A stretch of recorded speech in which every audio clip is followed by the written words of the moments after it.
فرماتے ہیں کہ نبی کریم صلی اللہ تعالیٰ علیہ وآلہ وبارک وسلم آپ فرماتے ہیں کہ اللہ تعالیٰ نے تمام روئے زمین کو میرے لیے لپیٹ دیا.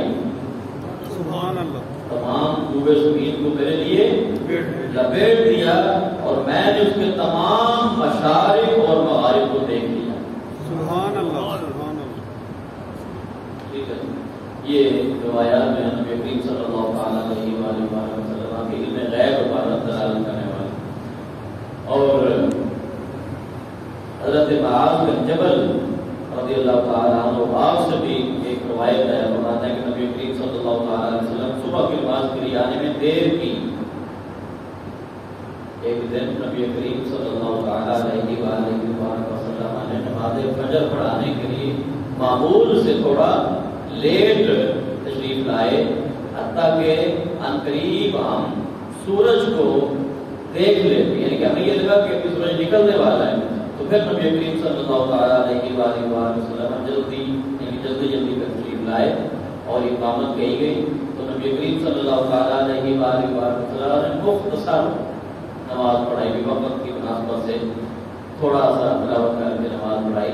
اور پھر آپ نے سلام پھیر کر ہم سے باوالِ بلند یہ ارشاد فرمایا کہ جس طرح اپنی صفوں میں بیٹھے ہو وہیں پر بیٹھے رہو، جیسے بیٹھے ہو ایسے ہی بیٹھے رہو.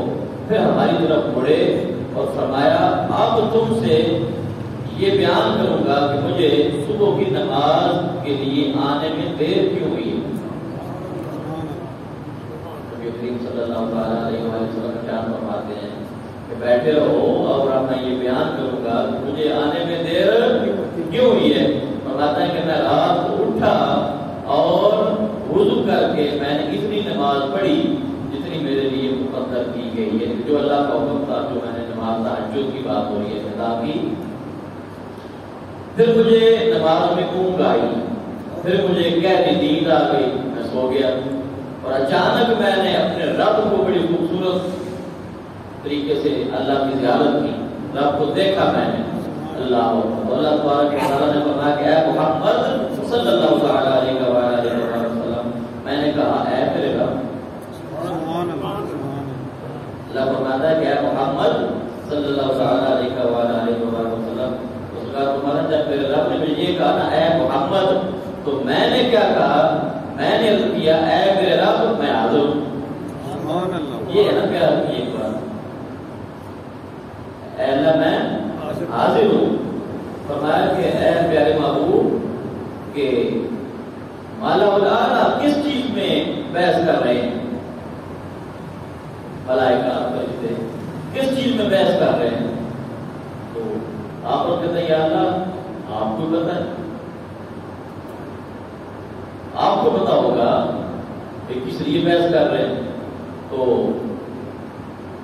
آپ فرماتے ہیں کہ یا اللہ میں تو نہیں جانتا، جو علم آپ ہے وہ آپ کا ہے. تو آپ یہ بھی ایک راز کی بات ہے.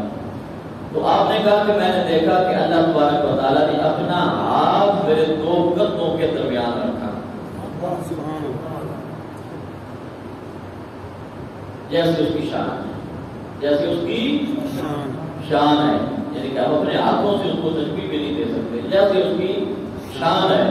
فرمایا کہ اس کے کوڑوں کی ٹھنڈک میں نے اپنے سینے میں محسوس کی. سبحان اللہ. سبحان اللہ. اور فرماتے ہیں کہ پھر ہر چیز اللہ رب العالمین نے میرے سامنے، ہر چیز سارے راز کھول دی، منکشف ہوگی، کشف عطا فرما دیا. اور فرماتے ہیں کہ میں نے ہر چیز کو جان لیا، ہر چیز کو جان لیا. یہ انداز ہوتا ہے نا، یہ الگ بحث ہوتا ہے، یہ زبانی ہوتا ہے، یہ مکانی. وہ کہتے ہیں کہ نظر سے ہی وہ پلا دیتے ہیں. تو جب وہ آواز جب وہی آتی تھی تو وہی ایسے الفاظ میں لا کے نہیں ہے کہ یہ الفاظ جو قرآن پاک میں لکھے ہوئے ہیں، تو وہی کے مختلف انداز ہوتے ہیں. کبھی ایسے بھی آتی ہے کہ جس طرح گھنٹی کی آواز ہوتی ہے. اب آپ کو مجھے کیا پتا کہ گھنٹی میں کیا بج رہا ہے؟ ٹھیک ہے. تو یہ کیفیت ہوتی ہے.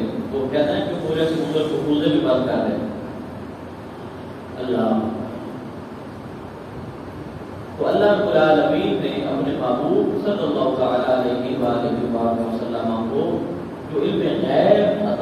فرمایا ہے اس کی تو مثال ہی کوئی نہیں۔ اگر کسی بھی رسول کو عطا فرمانا اس کی شان ہے، اور جس کو پسند فرماتا ہے تو اللہ اپنے رسولوں کو پسند فرماتا ہے، تو رسولوں میں سب سے زیادہ ہمارے محبوب کو پسند فرماتا ہے۔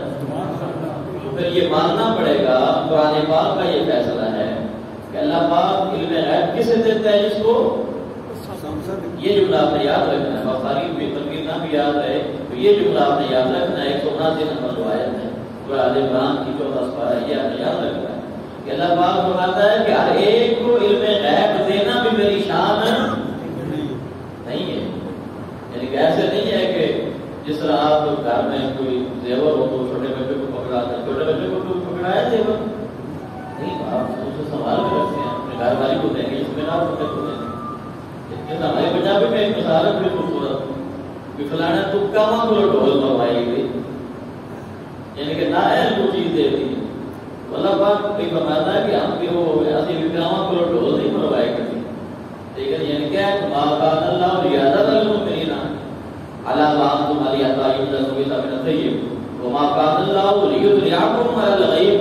اللہ پاک فرماتا ہے کہ ہماری شان یہ نہیں ہے کہ ہر ایک کو علم غیب دیں، کیونکہ ہر ایک کو تو سنبھال ہی نہیں سکتا، ہر ایک کے پاس کی بات ہی نہیں ہے، ہر ایک کو بھی نہیں دینا، اور جس سے پسند فرمایا اسے دیا بھی۔ اللہ علم غیب کسے دیتا ہے؟ جس کو وہ پسند فرماتا ہے۔ یہ جملہ آپ نے یاد رکھنا ہے کہ اللہ پاک علم غیب اس کو دیتا ہے جس کو وہ پسند فرماتا ہے۔ تو اللہ پاک وہ خلق سے اولیاء، اولیاء سے رسول، اور سب رسولوں سے اعلیٰ ہمارا تو اللہ پاک سارے نبیوں کو پسند فرماتا ہے، سارے ولیوں کو پسند فرماتا ہے، سارے رسولوں کو پسند فرماتا ہے، لیکن جس ہستی کو سب سے زیادہ پسند فرماتا ہے وہ ہمارے آقا کریم ہیں، اور جس کو پسند فرمایا اس کو علم غیب دیا، اور جس کو علم غیب دیا، جتنا پسند فرمایا اتنا علم غیب دیا، تو سب سے زیادہ ہمارے محبوب کو پسند فرمایا، تو لہذا علم غیب بھی سب سے زیادہ ہمارے محبوب کو عطا فرمایا۔ یہ آج کا سمجھانا پورا خلاصہ جو ہے آج کا اس درس قرآن کا، وہ یہ اللہ پاک ہم سب کو ہمارے سارے الحمدللہ رب العالمین والعاقبۃ للمتقین والصلاۃ والسلام علی سید الانبیاء والمرسلین وعلی آلہ واصحابہ اجمعین۔ یا رب العالمین ہماری حاضری اپنی بارگاہ علیہ منظور فرما، جتنے بھی احباب اس دعا میں شامل ہیں سب کے نیک ارادے، نیک مقاصد اور تمام نیک حاجات پوری فرما، سب کے گھروں میں، مال جان میں، کاروبار میں عزت افزوئی، برکت اور ترقی عطا فرما۔ صلی اللہ تعالی علیہ